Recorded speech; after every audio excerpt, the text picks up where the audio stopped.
Welcome everybody to my latest video. So for this video, I thought we would just do a little bit of gameplay here. And here we got WWF WrestleFest. We'll just pick the Saturday night main event. Really had no other videos ready, so, thought I'd just do this with some narration. And as you can see, I'm going to pick the Ultimate Warrior and the Big Boss Man. Now, this board is probably, or this game is one of my favorite arcade games back in the day. And, this was one of those games where you could play, and have a fairly good time on a single quarter. The machine, unless it was maybe set to the highest difficulty, then it'd rip you off. But, with one quarter, you could usually get to, 1.5, maybe 2 matches. So, let's see, what else can I tell you? Well, I think when I always used to play this game in the arcades, I always picked the Ultimate Warrior. He was just one of my favorite wrestlers, back in the day, and I always liked playing as him on this game. You can see Big Boss Man here, manhandling Hulk Hogan.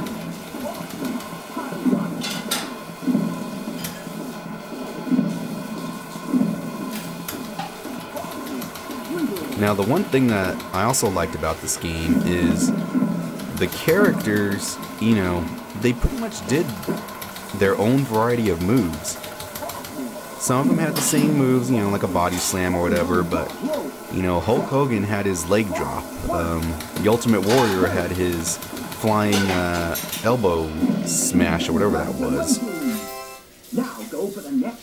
Jake Roberts there, he did his DDT. So that was one thing that was really fun about this game. The characters did look how they did in real life. And I think even today, this game stands up, at least on its fun factor.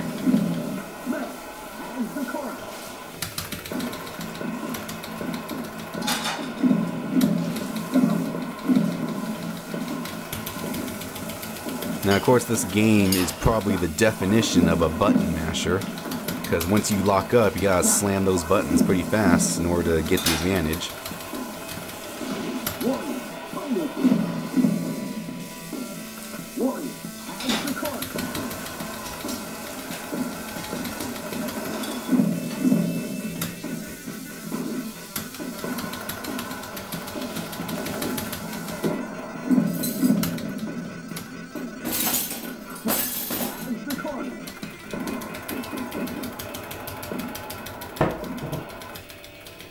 I remember one time, God, I don't know how old I was, but me and my cousin went to a local arcade, and we decided that the last 2 quarters we had, we were going to play this game.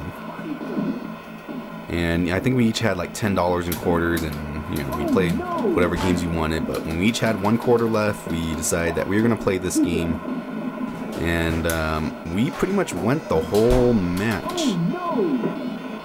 I think we agreed that if our characters would pin the other, we would allow our tag team partners to help us out, just so the game would last longer for both of us.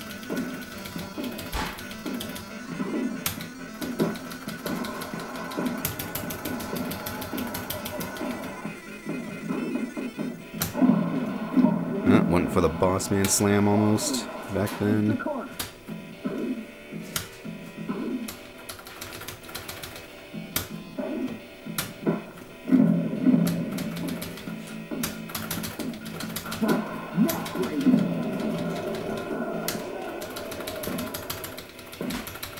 WWF Wrestling Challenge.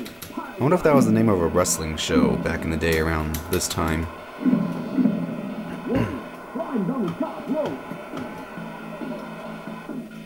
Now, one of these days I plan to make a dedicated WrestleFest cabinet. The cabinet itself was originally a 4-player cabinet. I'm not going to go for that, I'm just going to go for a 2-player cabinet, but off and on I've been wanting to make a dedicated one. and just do the wiring. So we got players 1 and 3. That way you could play against a friend. But finding a cabinet's not that hard, like a dynamo cabinet. The hard part is finding artwork for this game. I can't find it anywhere. Whether it exists or if my only option is new old stock, maybe that's the problem.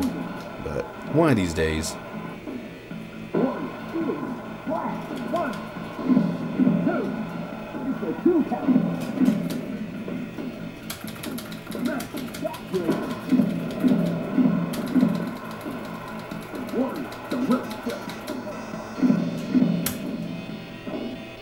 And if I remember correctly, I think the ring announcer, the female, I think she was based on a female ring announcer back in the day. Can't remember for sure.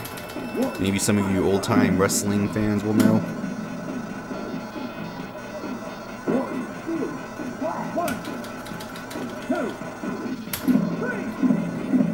Another thing I liked about this game was, even though they did their own finishing maneuvers, they also did other moves that, some of the other wrestlers wouldn't do. So that was pretty cool. And, just the fact that not every single wrestler did the exact same move. I can remember playing WWF, was it Royal Rumble on the Super Nintendo. And I wanted that game so bad, I got it, and I was disappointed because every single wrestler did the exact same move, and they didn't even do their finishing maneuver. Or maybe that was WWF WrestleMania. I can't remember. But there was a sequel, maybe it was WWF Royal Rumble, where they still did all their same moves, except, they had their finishers.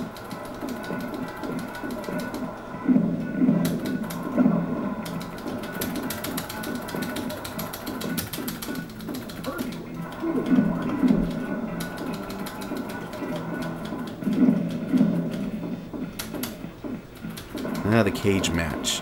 One thing that confused me is I thought in order to win a cage match you had to climb out of the cage. So I was kind of disappointed that they didn't enable that in this game. But maybe it was just limitations or budget. Who knows? WWF Superstars. That was the prequel, I believe. I played that game, really didn't care for it. Oddly enough, WWF Superstars, I think that's the title. That game, you can find artwork pretty easy for that. I mean, it's like eBay, Craigslist, on the forums.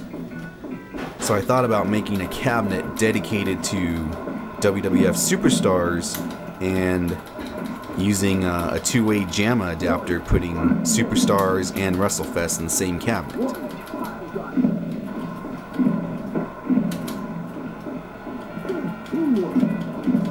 But who knows?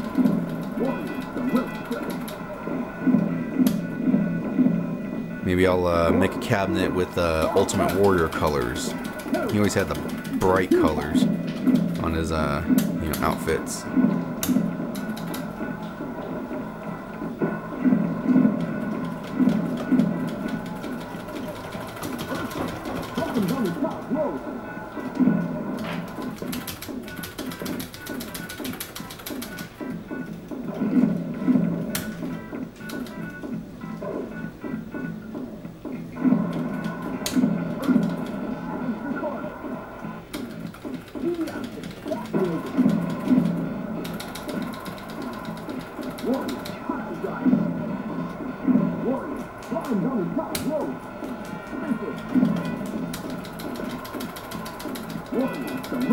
Let's see, back in the day, usually I would pick Ultimate Warrior and Hulk Hogan as my team.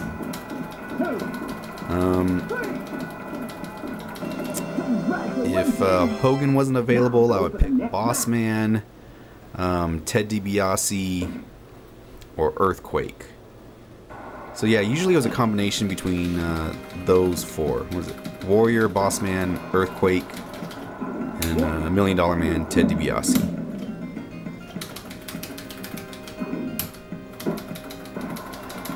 Funny thing is, you know, back in the day, I don't remember anyone playing as Mr. Perfect.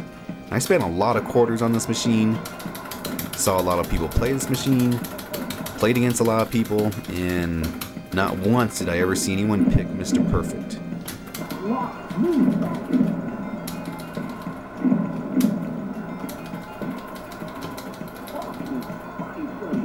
See, how many of these wrestlers nowadays have passed? Didn't the Big Boss Man pass away? Mr. Perfect passed away. And I think one of the members of Demolition. Oh no! Oh no! Oh no!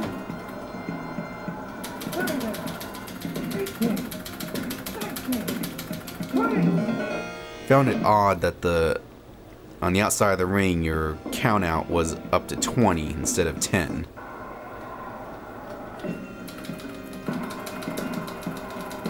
And as you know, of course, as you just saw, you know, even at a 20 count, I still got counted out.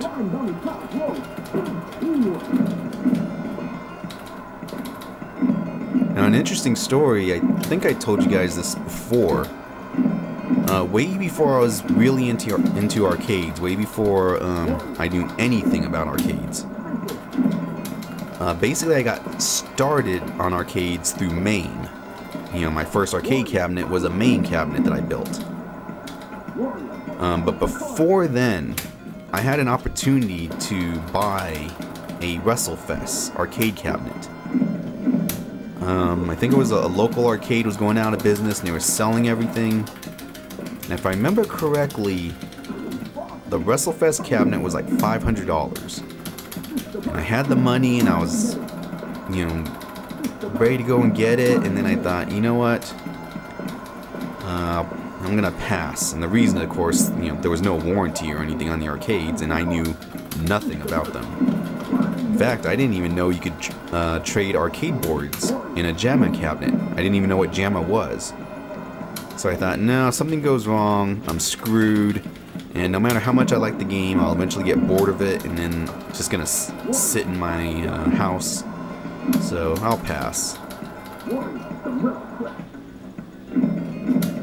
Of course, nowadays I know different.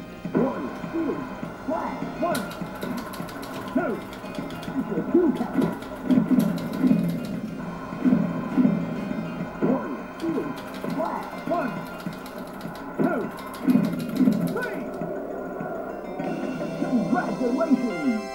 Now go for the next match.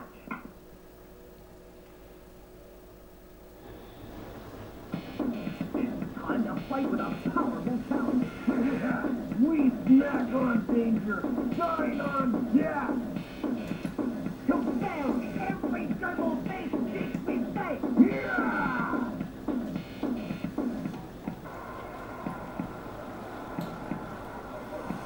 The Legion of Doom, one of my favorite tag teams when I used to watch wrestling.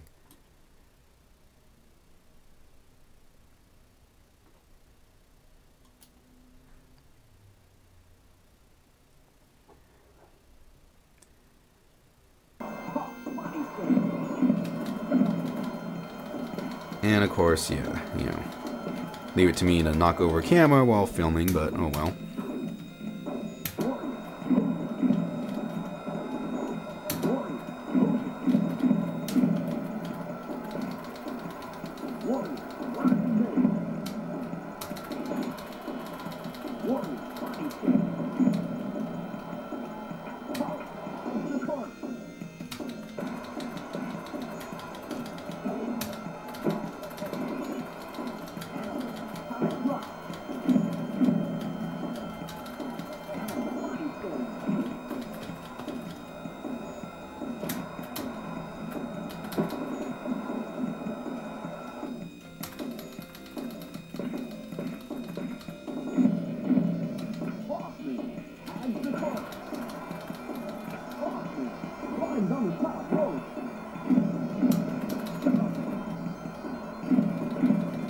Oh yeah, isn't one of the members of the Legion of Doom, didn't he also pass away? I think it was Hawk.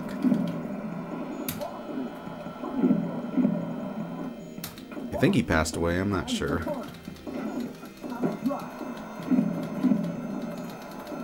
You know, I haven't watched a wrestling program in probably about 3 or 4 years.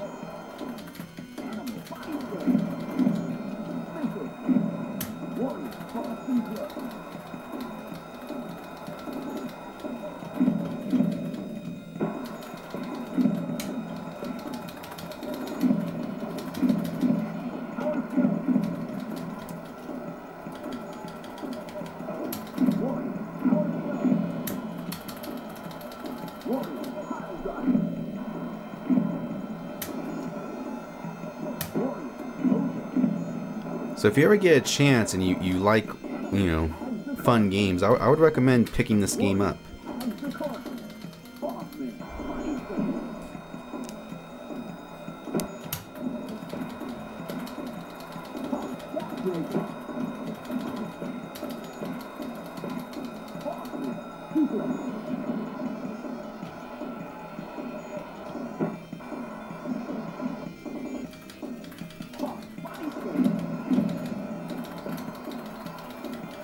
You know, I think if you play this through MAME, I think there's some cheats that will allow you to play as Legion of Doom.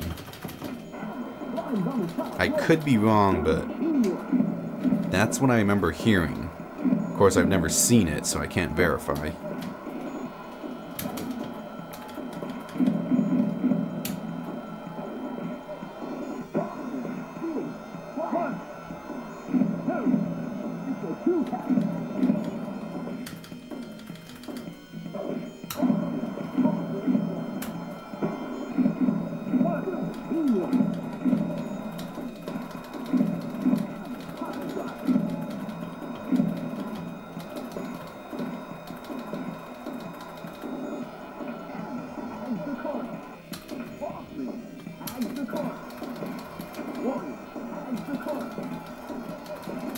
And of course, you know, through this gameplay, I don't know how many quarters I've,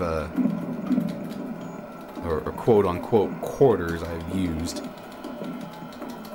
And I probably put about 20 credits or so. Fortunately, the camera is just a little above the credit area, so it's hard to see.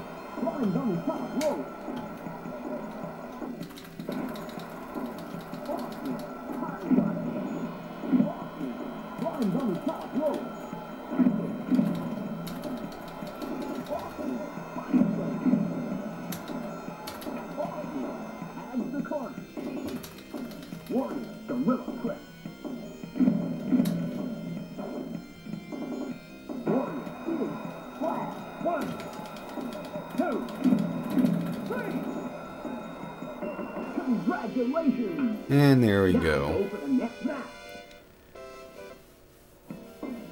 They won the titles. Now, of course, if you have this board, once you win the titles, you play all the tag teams again to defend your titles. And at the very end, you defend the titles against Legion of Doom. But we're not going to go that far, so until next time. That's it, man. Game over, man. It's game over.